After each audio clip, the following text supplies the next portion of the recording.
Chapter 11. As Allan fled across the ice, he realized the great danger he was in. Polar bears have no natural enemies in the Arctic and therefore have no fear of any living thing, including people. They can outrun a man and easily kill one. Although Allan had his shotgun with him and the carving knife in one of his knapsacks, he knew that he could not stand up long against a band of these animals. He might kill one, but the others would swiftly tear him to pieces. His only chance was to keep running and hope that the bears would tire of chasing him. Fortunately, he had a good start, at least half a mile. After he had been running for about 20 minutes, expecting to be overtaken at any moment, he glanced back to check on his pursuers. He noticed then that only 2 bears were still following him. Exhausted and out of breath, he finally stopped, took the carving knife out of his knapsack, and got his shotgun ready. He took off his 2 packs and set them on the ice. If he had to use his knife, he did not want the knapsacks getting in the way. Then he sat down on the large sack and waited, ready to sell his life as dearly as possible. When the bears drew within range, Allan recognized one of them as Nancy. The other was evidently a huge male, as it was twice Nancy's size. Allan felt the first ray of hope. Now he had only one bear to deal with. Then a new and horrible worry hit him. Having met others of her own kind, would Nancy now follow her natural bear instincts and attack him? Or would she remember their close friendship and leave him alone? As the 2 bears approached, Allan stood up and made ready to defend himself. Pushing a knapsack out of the way with his foot, he suddenly got an idea. He left the 2 knapsacks there behind him on the ice and once again began to run. He had not gone far, perhaps 100 yards, when he was forced to stop.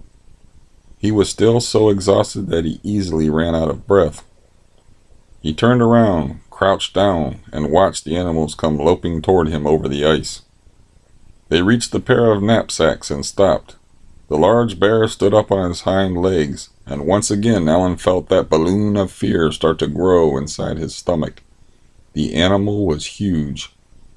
The bear dropped to all 4s again, and within minutes the knapsacks were torn apart and both animals were feeding on chunks of whale meat. Still tired and needing a rest, Allan waited. It would take the bears a little while to finish off the food. If the big bear still wanted to chase him, Allan thought, then at least he would have a chance to catch his breath and steady himself for a clear shot at the animal when it charged. He knew he would have time for only 1 shot. It took too long to reload the old-fashioned fowling piece. The big bear went snuffling around the torn pieces of canvas, pawing them back and forth. Allan watched a bottle of rum go skidding across the ice to crash into an ice boulder and fly into pieces. The bear brought a piece of canvas to its mouth with 1 paw and angrily ripped it in 2 with its teeth. Then the animal stood on his hind legs and stared ahead to where Allan was waiting. Allan's courage almost failed him. The bear was at least 2 feet taller than he was and probably weighed over half a ton, or 5 times more than Allan. Just then Nancy gave one of her whinnying sounds and moved away. The big bear turned in her direction with a questioning grunt. Nancy whinnied again, and again she moved away across the ice. The male bear dropped to all 4s and began to follow her. Allan watched both animals travel away from him until they were lost to view. Was Nancy trying to lure the other bear away from her master? Or had she completely forgotten about Allan in her joy at finding other animals just like herself?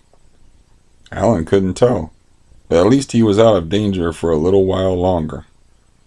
And although he had grown to love Nancy, he now hoped that she would not return to him, that she would make a new, more natural life with the other bear. Allan decided to head back to the Ann Forbes. He no longer had any food. He was hungry and thirsty and worn out from his march. In his present condition, he had little or no chance to catch up with the sled and dog team somewhere ahead of him. And then there were those bears hunting through the shore ice. How was he to get past them? The presence of so many bears surprised him. He had thought that polar bears hibernated all through the winter, but evidently he was wrong. In the spring, the bears would probably be less dangerous and would probably be out on the ice floes hunting seals. As Allan began his return to the Ann Forbes, he realized with dismay that he had lost his tracks. He ranged far out to his right, came back, then moved to his left. Finally, he found Nancy's paw marks and his own boot prints and felt a sense of relief. All he had to do now was backtrack until he reached the ship. Allan slung the fowling piece across his back and started the long hike home. For an hour or so he trudged along, growing more and more tired, more and more sleepy. He badly wanted to lie down on the ice and take a little nap. He was now well into his second straight day without sleep. Allan was not afraid of freezing to death. He was warmly dressed against the cold, and he knew that if he burrowed into the loose snow on the protected side of an ice block, he would be all right.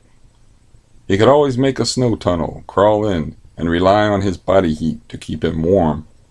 After all, he had slept inside a solid block of ice on his iceberg with only a piece of canvas to keep out the wind.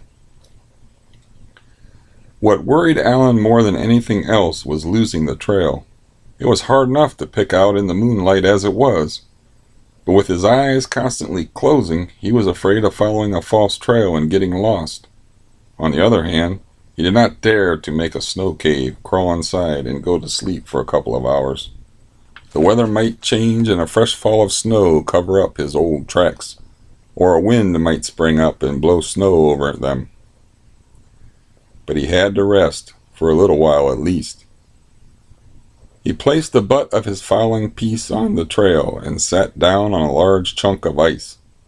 Crossing his hands on the muzzle of the gun, he bowed his head and rested his weight on his hands.